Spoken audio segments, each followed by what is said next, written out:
যেসব ভাই হচ্ছে হসপিটালের ক্লিনারের ভিসা আসতে যাচ্ছেন, তো অনেক ভাই আমার কমেন্ট করছে সৌদি আরবে হসপিটাল ক্লিনারের সুযোগ সুবিধা কি হবে। এখন সৌদি আরবে হসপিটাল ক্লিনারের ভিসা আসার পরে আপনার হচ্ছে 8 ঘন্টা ডিউটি করতে হবে।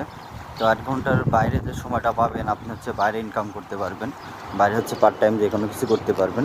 কারণ সৌদি আরবে হচ্ছে আপনি হসপিটাল ক্লিনার, রাস্তা ক্লিনার এসব ভিসায় 8 ঘন্টা ডিউটি, বেতন অনেক কম থাকে। হচ্ছে সর্বোচ্চ 1000 রিয়াল বেতন থাকে, বাংলাদেশি টাকার হচ্ছে 32,000 টাকার মতো এখন। তো আপনার এই টাকায় হবে না, আপনি যদি বাইরে কাজ করতে পারেন তাহলে আপনি ভালো টাকা ইনকাম করতে পারবেন। তো হসপিটাল ক্লিনারের বিষয়ে আপনি কাজ মূলত ফ্লোর টোলোর ক্লিন রাখা, ওই হাম্মাম টাম্মাম ক্লিন রাখা, এইগুলোই মানে কাজের বেশি কোনো চাপ নাই। আপনি যদি আসতে পারেন তাহলে ভালো, আপনি বাইরে কাজ করতে হবে, বাইরে না কাজ করলে পরে আপনি হচ্ছে ভালো টাকা ইনকাম করতে পারবেন না।